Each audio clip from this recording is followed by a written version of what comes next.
Yeah. Okay. Welcome to Security Guy TV at Black Hat 2017. What's your name, sir? My name is John Yun. I'm the head of marketing at Zingbox. Zingbox. I love that name, and I conjured up all kinds of crazy things in my head. Of what they do, right? I know. So let's to you too, right? So let's clear it up. What do you guys do?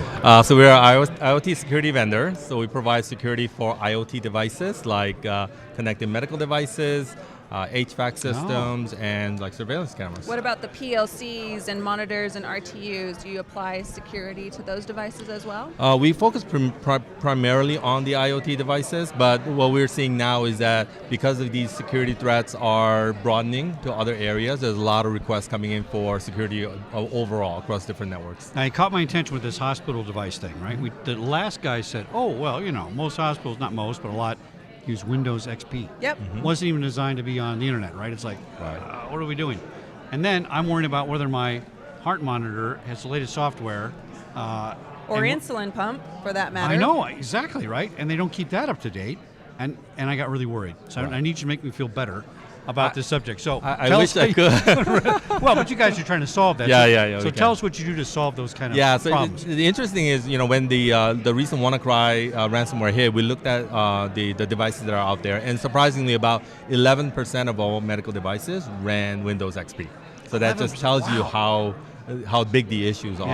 Yeah. So what we do is basically look at the network itself, look at all the traffic that's going in and out of these devices, and based on that analytics, we can determine whether the device is acting the way it's supposed to be, or whether it's been infected, or whether it's taken over by some other actors. And how does it do that? Is it looking at the normal behavior of what that device should be communicating to versus going outside that normalization? Right. Yeah. So the first thing we do is we take a look at what it's doing today.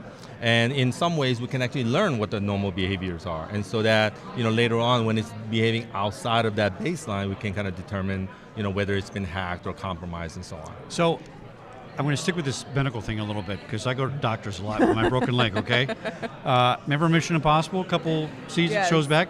And they, program the guy's pacemaker to go, oops, and give him a heart attack. It's possible, isn't it? It is very possible. Yeah. It is very possible, So, these are modern devices, latest technology, batteries that last a lifetime. Oops, we forgot to put a password on it, on my pacemaker. I'm going, what the heck is going on there? How do you guys protect those devices? A pacemaker, my dad's pacemaker, it's mobile, it can dial in, all that kind of stuff. But I guess it's on the network, But we're right? think about it's like a camera on the network, the same thing. Think about the consumer level in your home. Everyone's home devices have now been fitted with the latest technologies, your TV, your refrigerator, your alarm system. Does this technology, is it a consumer level technology or for enterprise only? It's more for the enterprise, but you bring up a good point, because if you're a patient at a hospital and you take devices home with you as an outpatient type of a work, that device is connected to the hospital network. And your home network. Exactly. Right. Yeah, exactly. And so when there is an attack on a hospital network, that includes the device that you brought home. Oh, now, how do you guys protect that? I guess it has to start at the enterprise level, put a shield over that device, but when I go into my house, do I have a second vulnerability?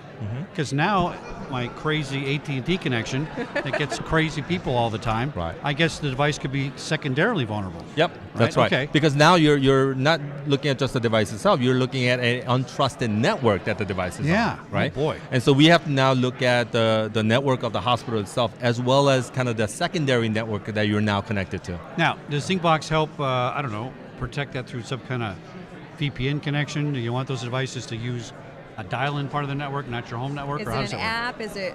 Yeah, it's actually a service, and so it's a cloud-based service. So we have an appliance that's in this case like a hospital setting where it looks at all the network traffic, then it sends it up to the cloud, and that's where it does the analytics. Right. The interesting about dial-up and those kind of network is that it's still a network. It's just a slower network. So maybe you get infected a little slowly, but it's still vulnerable, right? Okay. That doesn't make me feel good. Infected more slowly. That sounds like a bad sore or something like that. All right. Now, what are the kinds of things you guys do besides those vertical markets? Can we apply this to any internet? Can my refrigerator not wake up and kill me because I didn't order milk? Can we apply it to that? Or is it that's too far outside the enterprise, right? No, it's actually not that far out. So, we basically aim to look at IoT devices in general. That includes healthcare, obviously, but manufacturing, the ones that are the robots that are building your next car. Yeah. It could be the surveillance cameras yeah. at your school. Okay. It could be an HVAC system that's tied to the internet, right? And so if you look at IoT, it's pretty huge. And so, knowingly or not, we probably use and depend on it every day, regardless of what you do. Yeah. Interesting discussion. Just saw Billy Rios here give his research disclosure on IoT devices that are publicly accessible, and as just a regular consumer in the public, you don't realize, for example, car washes being built on a control network with IoT devices and the risks that are embedded in the software. Yep, totally. We have, I'm from the Bay Area, we have a Tesla manufacturing plant there. Just imagine that you order a car and next thing you know, it's flying all over the place, right? It could happen. Yeah.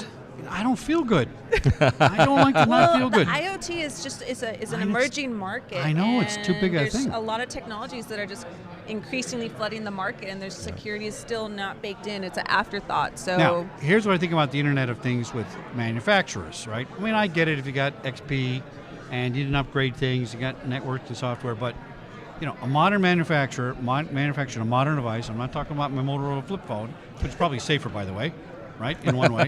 Yeah, I agree. Why are the manufacturers not saying, you know what, let me sit down with Zingbox and some other people and let's build this thing from the ground up and put this in first, and then we'll worry about it. It can't take them that much longer to get to market, can it? Yeah, well, I think the whole IoT concept is rather new, even from a manufacturer perspective. And I think, in healthcare and others, you're governed by FDA and other type of requirements, right? Yeah. Which you need to get certification for. Okay. And that process, takes a lot of time. And so, even if they have the best of intent to say, I want to secure these devices the modern way, there are some limitations in what they can do. And so I think that's why when we took an approach, we said, well, we're going to work with the device manufacturers, but we're certainly going to complement what their devices can do in a kind of a non-intrusive way. What kind of resistance do you get from a manufacturer? Let's say you lost a sale. Give me an example of why you think you lost it. What was the resistance from the manufacturer? Well, we actually don't get that much resistance from the manufacturer. I think it's more of they're definitely willing to work with us and provide a secure solution at the end. It's just that they are limited by how fast they can act by other means. Okay, all right, that's fair. Yep. You take it, because I got a headache. I'm worried now. What keeps you up at night? I think one of the key things that, as everybody have seen, the WannaCry, the NotPetya, all these ransomware come in, and so far I think people are focused very much on the data. You're stealing my data, you're holding my data at ransom. I think when you talk about IoT, that the next generation of attacks, I think is going to go toward our services. The control, being able to control all right, good point. the device. Makes sense. Yeah. That's scary to think about it. And if those devices gets out of your hands, the surgery that you're supposed to be scheduled for may not happen. Right, a lot of the devices that you rely on, that you take for granted, may just not work. And so people are very much fixated on data, but I think the next set of attacks is going to be these services. And I'll tell you on the physical side, the next set of attacks is going to be in hospitals. Yep. Because people are pissed off they lost their insurance. So you got humans coming in, and you got somebody messing with the whole thermometer. There's a political side of that too. That's right. That's right. Well, John, thanks for coming on the show. Yeah, sure. Fascinating information. Yeah. I'm glad Zingbox is on the case. And check out zingbox.com on the web. And we'll see you on the next show here at securityguytv.com at Black Hat 2017.